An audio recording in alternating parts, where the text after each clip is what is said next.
everyone, I really don't want to sound like an old man, but it's scary to think how big of a global mess can be made by having simple stuff that we rely on simply just fail out of nowhere. Like computers, for example. Practically everything you do nowadays has like a computer or some piece of software involved in it. Like even basic stuff like going shopping. Or if you buy something, the transaction might not even go through because of an issue with the counter. Or even if you have cash at hand, you still have to painfully wait for the technical issue to be solved and then pay for it. And so I want you to take that issue and extend it to a much bigger scale, like traveling. I mean, it's already a miracle in the first place you even fly up in the air and land safely. That's already the biggest part. But funny enough, you can't even get to that part without doing all the meaningless stuff, like buying a ticket, going to the airport, and most of all, actually checking in. And that's the real crucial part I'll be digging into today. And most of you probably know why already, if you've been looking online and all the news. Well, people are posting pictures of just absolute chaos at airports, or as a matter of fact, just any traveling hub, like a train station as well. And you see hundreds of people just packed together, where even though it's a massive space, there's still actually no room between them. And when you look at those pictures, you expect to see the top one of those massive screens showing all the arriving planes. But no, they're all turned off. Either that or showing a blue screen, just fucking up. Just showing that the main technical side, all the servers, are just broken, they don't work at all. For someone like me that spent a lot of time going to airports, more so than train stations, I would shit my pants if I went to the entrance area and I expect you checking in, see my flight at the top of the screen, and it just turned off. And I can't even proceed because I'm not sure myself if my own plane is still coming. Actually, no. I feel regardless of wherever you are at the airport, you'd still be because all it takes one step of the process just not work, the boarding gate you were going to be shut, and you'd be trapped. Because like I said in the beginning of the video, one part of the process messing up can lead to everything being ruined, because it does have to sort of fit perfectly, no matter what part of the process it's at. Well, I feel in this situation, it might be more a domino effect, because all of the IT services are messing up. So it's not one part of the process ruining everything, because every step relies on software for it to manage. And that's where you get the root cause of all of this, where all of these errors are caused by one massive software that a lot of these industries are being carried by. Around this time was when I found about the really high-grade antivirus software called CrowdStrike Falcon, which I've never heard of before, but it might be because they're mainly used by big companies. They might also market to average people with their own version of McAfee.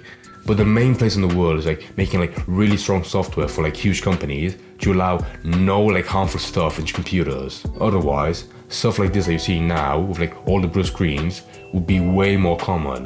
So you're probably wondering, why am I making it sound so good right after mentioning how all the companies have the same technical issue while also using the exact same protection software? And that's simply because of the domino that started this and the ripple it created all over the world that you can see right now. Because the developers of CrowdStrike Falcon had a new update to roll out, and I'm not gonna pretend I know anything about this, but I feel I can properly convey the grand fuck up this caused by just making this tiny fix. Because not only did the lead just now work, but it led to tarnishing the operating system of whatever it was installed on. If I had to guess, when you have such an advanced software, it's made to implant itself in the operating system, which might make it safer. It could lead to events like this, where if it doesn't work, it really doesn't work. Or even getting blue screens everywhere, where an average employee that works in an airport, even they couldn't fix it. I suppose it would be bad enough for the protection to go down for a period of time, so it could be more susceptible to hacking, but the fact that it completely ruined basic stuff like tracking flights, in my mind, that's even worse. I should mention now, with how big CrowdStrike Falcon is, this issue doesn't stop at airliners. No, it carries on to other big industries. One that I saw that I found shocking was the station Sky News being offline. And I find that massive because that's the entire medium for all the other viewers, just being gone, no one being able to watch them. Granted, I'm sure that there are other stations that aren't as deep as shit as they're in, but I refuse to believe that they also got away scot-free. Just by proxy, based on how Sky News also uses CrowdStrike Falcon. And that was just an example I found. I'm sure there are much bigger messes caused by this, where companies are actually losing money because of this tiny but detrimental road bump.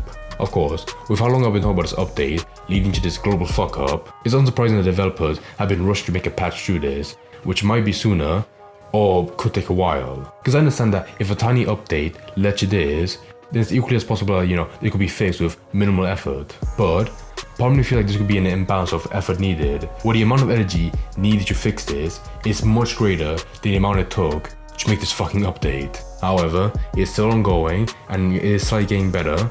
I'm only saying that because some airports have adapted to this road bump by simply writing the tickets by hand, which although might lead to a couple of errors, it's still probably better than just sitting around doing nothing. And on the other hand, I've seen some tasks do not have the same possibility of being made traditionally and are chain bound by being done on a computer. So hopefully, as dumb as it sounds, by the time this video comes out, it will have slightly gotten better, because otherwise, the amount of time this error has been alive and thriving would have been just way too long in general.